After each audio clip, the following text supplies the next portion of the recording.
introduce this. We're Team Green. We're going to be presenting the Human Body Project. I'd just like to introduce the team first of all. We have David Can, who's our project manager. Austin Mason is our lead programmer. Keith is our level designer. Jessica Kennedy here is our client liaison and team secretary. And Steve Anderson was the 3D artist and modeler. And we also had Sandra, who you just met, was our original team supervisor. Maggie Shane, who's sitting up the back there, he became our team supervisor for the second half of the year. Now, I'd like to speak to you first of all about our client, Jody Sitter. Jody is a lecturer in the Human Biosciences department here at La Trobe. She's been lecturing for about 10 years now, and she believes that games are a very powerful medium which can be utilised positively in the classroom to aid a student's learning. And it makes sense because games are far more interesting than reading textbooks or listening to a lecturer. So she felt that by incorporating an educational element, anyone here who's an avid gamer or knows one knows that you learn a lot when playing a game. It's not often something relevant, but you do learn quite a lot. By adding education to it, you can really change the medium for a positive effect. Now, why we chose this project? There are three main reasons. First one, out of all the projects that were offered to us, this one seemed the most exciting to us. Really grabbed our attention right from the start. Many of the other projects didn't really seem to have the same kind of fun or freedom element that this one offered. Fun was the second reason we chose this project. Many educational games, they seem to overemphasise the learning aspect of it, and the actual enjoyment factor seems to fall away. Whereas in this game, there was an emphasis in actually enjoying the game while you play it. Thirdly, and this was a curse as well as a blessing, but there was a huge scope and freedom for us. We were never told, this is what you'll do, this is how you do it. We were said, basically what was said to us is, here's an idea, run with it, make us a game. And really that's what we wanted. We didn't want to do just another uni assignment. We actually wanted to make a game for a client. That's what was offered to us here. Now, I've mentioned that our client was a bio lecturer. The title is called the Human Body Project. So by now you've probably guessed it's a game about human biology. Specifically, it's a game, the story being that tiny aliens have come to Earth to learn about humans, human biology, and see if they can improve us or themselves.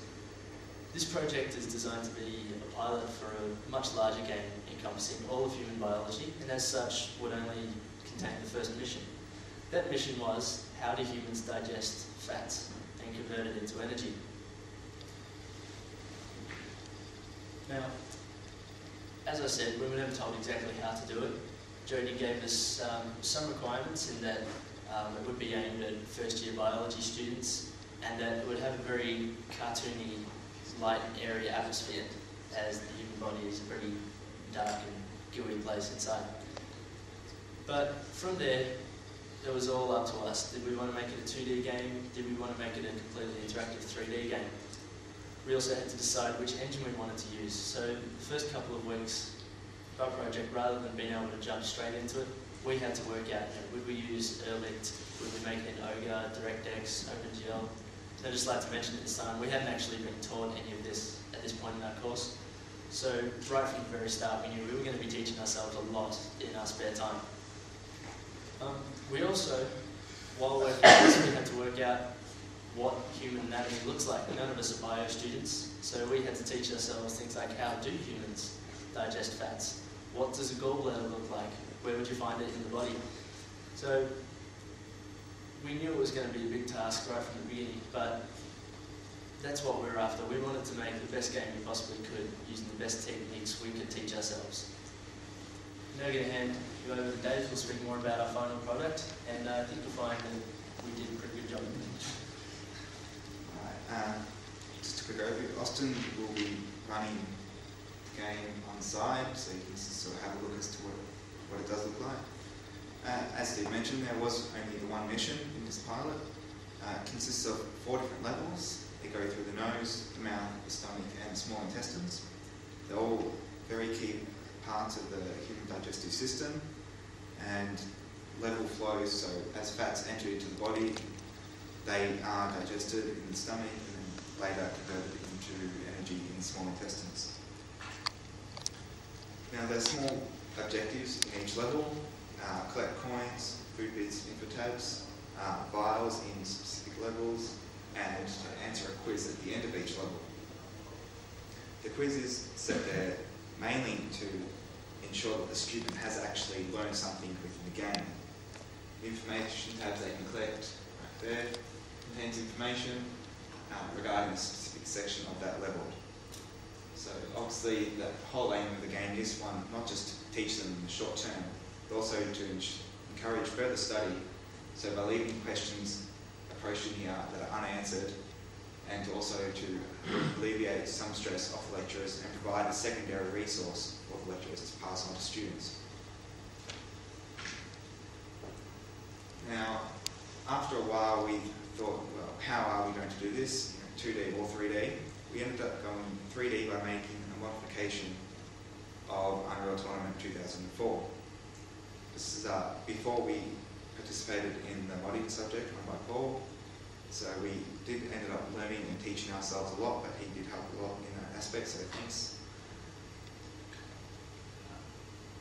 Also into it, we had to include game objects, items that they had to collect, had to access and pass through these things. Steve was our main 3D modeler. He created all these objects to be placed into the map, info tabs, quiz markers and coins. Other special features that had to go into the level, for example in stomach, was food bits and food blocks. In order to actually get from the stomach to the small intestines, the stomach has to expand. So we needed a way to represent this, and as we did not have the ability to create a moving level which would incorporate this, we decided to add in food bits, and then you would have to place these food bits into food blocks. Also, there was the acid in the stomach. It's highly corrosive and obviously does a great deal of damage when you go into it. So we implemented a shield, and this was a way so you could explore through the acid, find bits and pieces in there you need to progress through the level. Static meshes were how we formed all the levels in which you play on. So thanks to Keith and Jess over here. They did an excellent job designing these levels. I know they had to spend a lot of time learning how to use different editors to order to make it, but it was highly effective and turned out to be very good.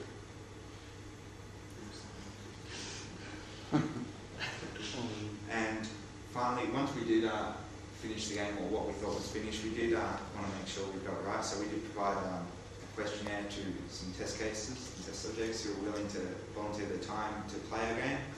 This turned out to be very beneficial, as there were intuitive parts that lack thereof, which needed to be improved on, as well as the general feel for the game, user controls, different bits and pieces we took for granted while developing the game.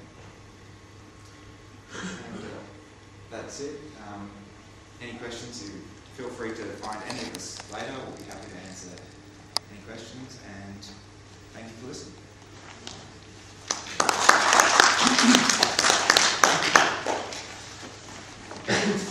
Yeah, I think there was a chance to keep the poster on the wall, but unfortunately they fell further to its previous location on the route. So she just had to hold it.